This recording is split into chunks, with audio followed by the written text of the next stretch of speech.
Fala pessoal, tudo bem? Deixa eu aproveitar mais uma pauta quente do momento, falar um pouco de bets, agora que a gente saiu da CPI das bets com nossa querida Virgínia, a melhor marqueteira vendedora de coisas da história, onde foi um show de horrores, né? Sinceramente, a gente teve ali uma quantidade enorme de momentos criminosos, assim, que foram basicamente ignorados pelo grande público e mais ignorados ainda pelos senadores que aproveitaram o momento para tirar foto com uma celebridade do que realmente tentar entender as causas raízes de um problema que está assolando o Brasil, que tem pessoas aí que estão, né, falindo.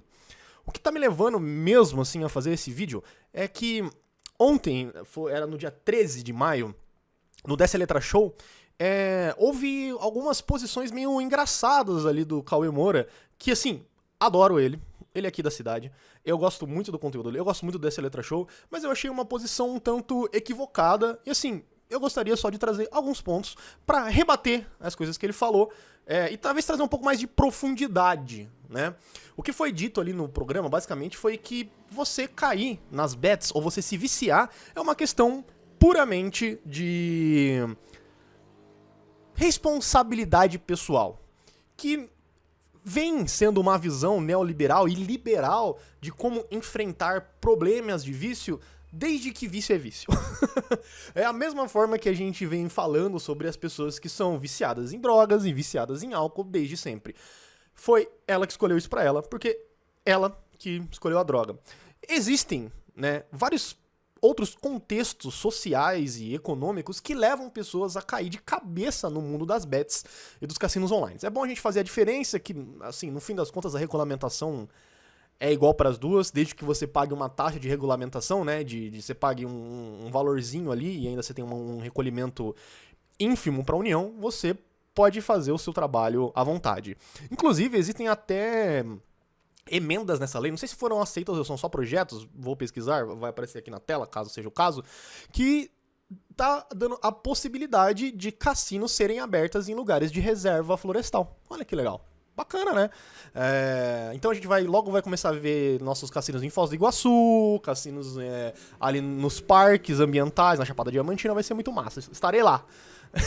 Brincadeira. Mas então, basicamente é assim que funciona a regulamentação no Brasil. A gente não tem regulamentação na propaganda, a gente não tem regulamentação sobre literalmente a propagação, a propaganda desses objetos, né, dessas coisas, né. Então qualquer um pode fazer uma propaganda dele a qualquer momento, sem nenhum guideline, sem nenhum problema. Você tem lá as guidelines que falam que é sempre para 18+, que tem que fazer com responsabilidade, mas a gente sabe que, a grosso modo, não é isso que vem acontecendo, certo? Pra gente entender um pouco o que leva uma pessoa a jogar, tem uma pesquisa muito boa sobre o Frontiers in Public Health. É um artigo que está publicado sobre o jogo de azar, o gambling, né? E a comunidade asiática, né? O nome da pesquisa, traduzida assim meio que a livre modo, é Desvendando as causas para o vício em jogos na comunidade asiática. Existia nos Estados Unidos e em grande parte no mundo uma certa visão orientalista de que os chineses e de que os povos asiáticos eram tão viciados em jogos de azar porque existia uma venha cultural que baseava toda, vamos dizer, a sociedade deles inteira tá entremeada por uma questão de sorte, né, de saúde, de provenção divina, que leva com que todos os chineses sejam automaticamente viciados em cassino. A real, o que eles desenvolveram, o que eles pesquisaram, ainda mais em comunidades que são de gente que tá expatriado, tá indo para outro país, na Austrália e nos Estados Unidos, é que as causas para as pessoas se envolverem em jogos de azar são várias e são aquelas que você imaginam, que é pobreza, desconforto social e cultural, né? A pessoa ainda não se encaixou ali, estresse no trabalho, um salário muito pequeno, ele não consegue achar atividades que são culturalmente interessantes para ele, ou recreação fácil, tipo clube esportivo, ou uma recreação real, assim, que ele goste e consiga se conectar. E aí, essas casas, esses cassinos, essas casas de aposta, elas acabam criando conteúdo e uma marketagem que seja direcionada exatamente para essa pessoa, baseada assim, na cultura dela, tanto que se você vai ver, a maioria dos sites de cassino online, eles sempre tem uma estética chinesa mística, né? O tigrinho da sorte, o dragão, etc. Justamente porque tá apelando para a cultura dessas pessoas. E aí, a pessoa, com essa ideia de que, tipo, tô recebendo mal e eu posso ganhar uma grana por isso, né? Acaba entrando nessa vontade dela se envolver com o bet. No Brasil, a gente tem uma pesquisa pelo Instituto Ilumeo, é uma empresa chamada Ilumeo, que aponta que 62% das pessoas que fazem apostas esportivas e que jogam nos cassinos online fazem isso por renda extra. Tá? 22% das pessoas fazem como investimento. E só 37% das pessoas fazem como diversão.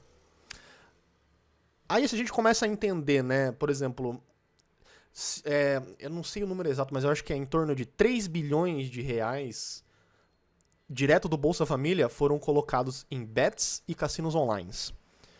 Vocês acham mesmo que é uma questão somente de responsabilidade individual e a gente não correlaciona esse problema com todo o marketing, com toda a propaganda, com toda a propagação desse tipo de conteúdo, desse tipo de entretenimento para as pessoas? Nos ônibus, tem. No TikTok, tem. No Reels, tem. Na TV. Cara, se você vai ver um jogo, hoje em dia, do Campeonato Brasileiro, no mesmo shot, na mesma imagem, tem 3 empresas de bet diferentes e uma delas patrocina todo o Campeonato Brasileiro. Então, você falar que é simplesmente uma questão de só não querer se envolver quando existem outras situações sociais e econômicas que empurram a pessoa para fazer essa decisão, é inocente e também é realmente muito rasa, né? Se a gente começar a levar em consideração aqui outras situações que estão acontecendo por causa das bets, a gente viu uma queda vertiginosa na poupança brasileira a partir do momento que as bets começaram. A gente também tá vendo as pessoas não terem dinheiro pra nada e só usar a bet pra ver se eles recuperam dinheiro pra assim ver se fazem alguma coisa, né? E aí a gente vai voltar lá pra 2008, quando as bebidas foram regulamentadas. Elas não foram regulamentadas, elas sempre foram regulamentadas.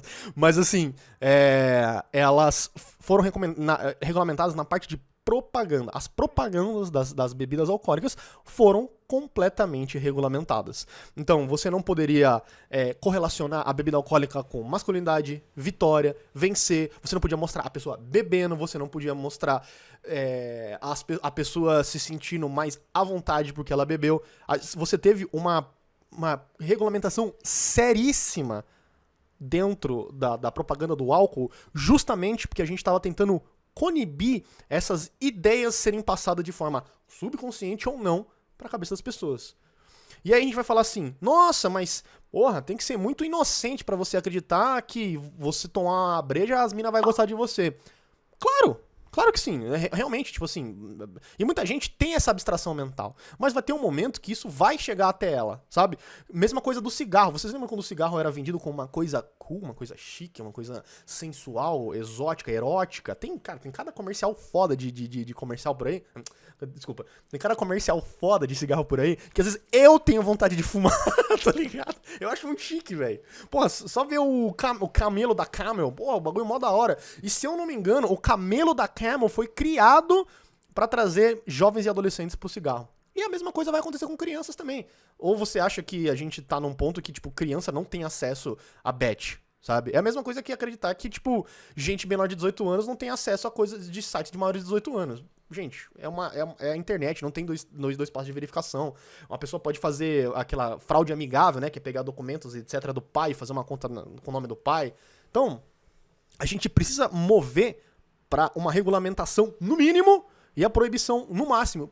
Porque a gente não tá não é uma falsa dicotomia moral de falar assim, puta, mas bet é do diabo, mas bebida tá, e bebida pode. Porra, os dois têm malefícios. Inclusive, é altamente pesquisado. A gente tá entrando num momento que um novo tipo de vício está sendo escancarado a público e as pessoas basicamente estão ignorando. Tá ligado? A gente não precisa chegar num ponto de proibição total, mas a gente tem que chegar num ponto de que a regulamentação seja tão forte que você só vai poder fazer essas atividades dentro desses lugares. Porque senão ninguém é responsabilizado no final. E, de novo, o problema não é só que o dinheiro está sendo escoado, esse dinheiro nunca vai voltar. Se as bets fazem 23 milhões no mês, elas vão arrecadar para o poder público coisa de, sei lá, 6 milhões. É muito pouco dinheiro para a quantidade de malefício que está fazendo para a população. Tem gente perdendo casa, tem gente tirando a própria vida, tem gente fazendo um monte de coisa por causa desse desespero. E elas chegaram até esse momento por causa de outro desespero. Se vocês querem mais informações, existe um journal, né, uma revista de saúde que ela foca só em saúde relacionado a vício. Lá você vai procurar uma quantidade enorme de matérias que vão falar sobre quais os problemas que o vício em jogos tem trazido. Porque é um vício silencioso. Você não vê a pessoa perdendo saúde física, né? Ela não tá emagrecendo, ela não tá perdendo as funções dos fígados ou dos rins. Ela simplesmente tá perdendo tudo que tá ao redor da vida dela. Ela vai vender as coisas, ela vai perder a relação com a família. Tem gente que já vendeu casas pra pagar jogo e pra tentar jogar mais. E a gente não tem um trabalho de redução de danos nisso ainda no Brasil, porque é um vício muito novo. E até isso ser regulamentado, ou ser proibido, ou seja lá qual for a solução final, o estrago já vai ter sido feito.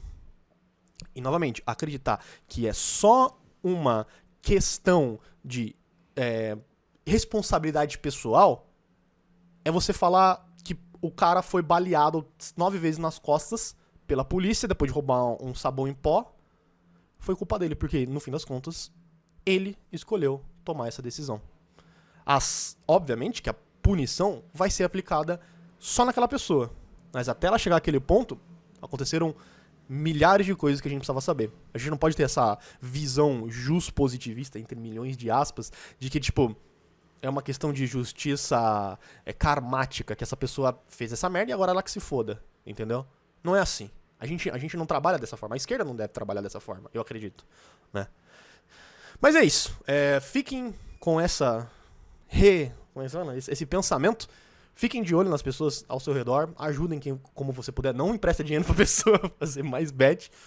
E eu vou deixar aqui na descrição vários links falando sobre os problemas que a bet faz nas famílias de classe D e E, né, pessoas pobres, a regulamentação das bebidas e como isso pode ser aplicado de certa forma à regulação das bets, as causas raiz para os riscos do vício. A gente vai falar, tem ali também algumas coisas que falam sobre os motivos das pessoas apostarem e assim por diante. E é isso aí. Muito obrigado. Até mais.